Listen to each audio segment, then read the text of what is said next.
So we are going to sew the clamshell with the circle ruler. So what you need to do is just pick which size clamshell you want to use. We have a choice of 4 different ones on this ruler, but I'm going to use this one up here, 1.5 inch. So you just need to find your start point on the material where you want your pattern to start from.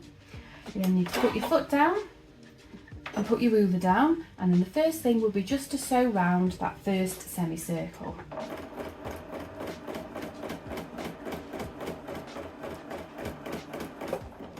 Okay, and when you finish that, stop with your needle down, and then you can slide the whole ruler along, ready for the next semicircle.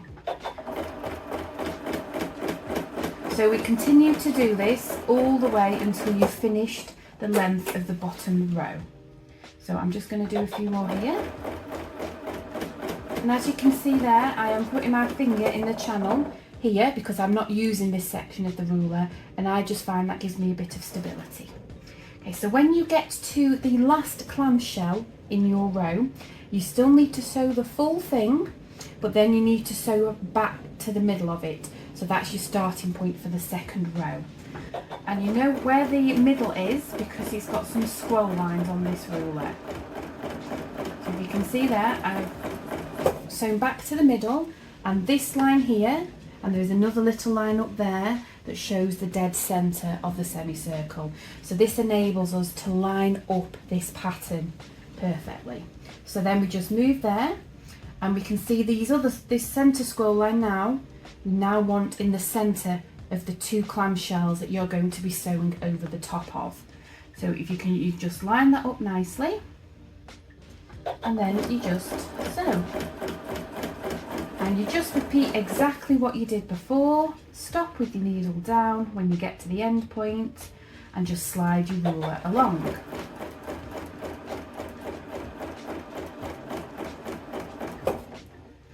Exactly the same thing again. Slide it along. Now you must remember to stop with your needle down because that keeps the material in place while you are moving the ruler. So again, we've got to the last section of this line, so we just need to sew up, and here luckily my line is pretty much on the centre. I'm only doing half a clamshell, so I don't need to sew back on myself at this side, just on the other side. So remove that.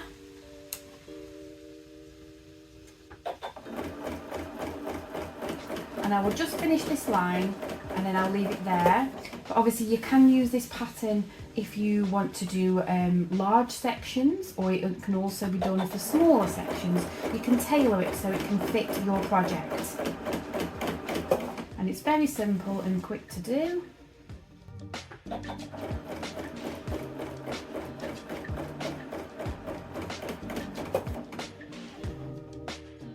I'm just going to finish up this last line here.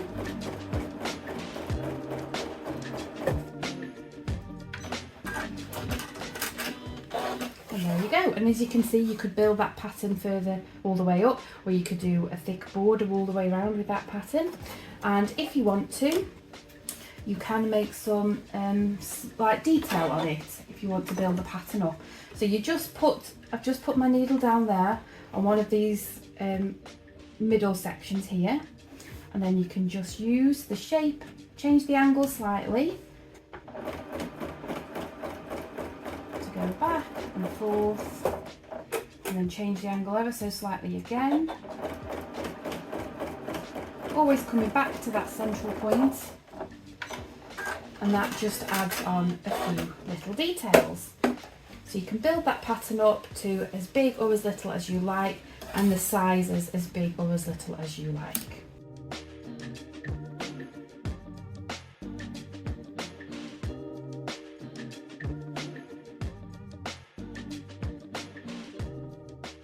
So this is another pattern that we can achieve with our circles ruler, and it's going to be something a little bit different as we are going to use this lovely S-shape channel to create this design. We are not going to need to use these little ones, and we're also not going to need to do any complete circles.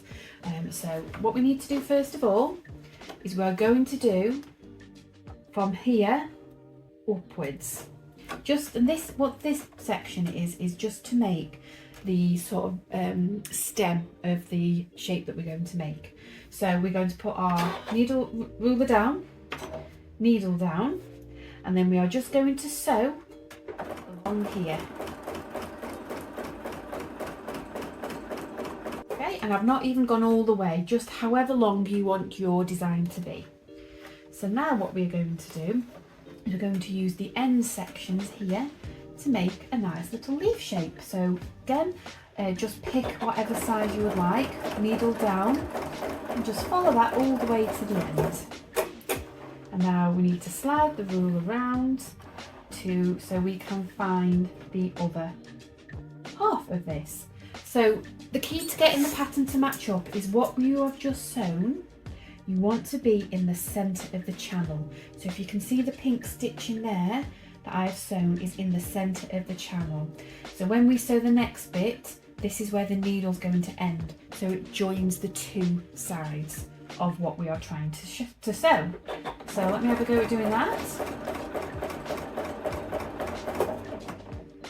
Okay, and as you can see, what I will do is, you don't need to take your needle out and your ruler out, but what I can do there is I can just show you what I have sewn. So here, so that's going to be our vine, and then we've got our first leaf, and we are going to continue upwards.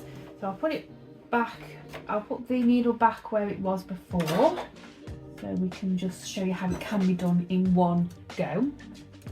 So now we are going to sew the opposite direction to this bit, just to give it a bit of give it the shape that we desire.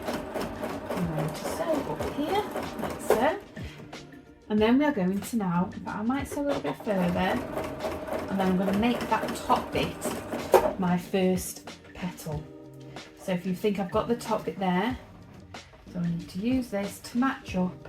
So the needle is going to land in the centre of here. So just get your angle, how wide or how shallow what you're creating is going to be.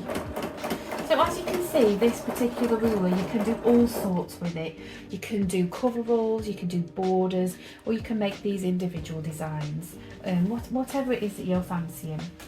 So again, it's all about finding the angle that you would like for your next bit. Okay, and then finding the opposing angle for the matching pattern. Okay, and then we're ending up in the same spot where we started. So that means then that we can go off and do our next shape.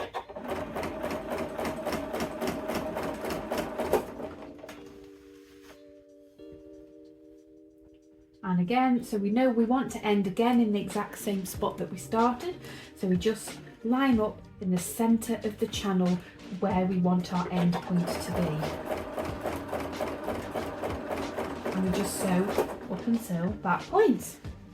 And if we want to then put any details on, we can go and do that quite easily, because we are starting and ending at the same point. That means that we've got this flexibility to add extra little detail if we want to.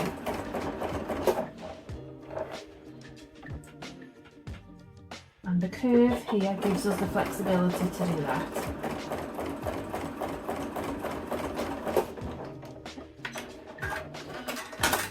So we'll just go. As we can go there, nice easy way. And again, you could do this all over, different angles, different designs, and I think that would look beautiful.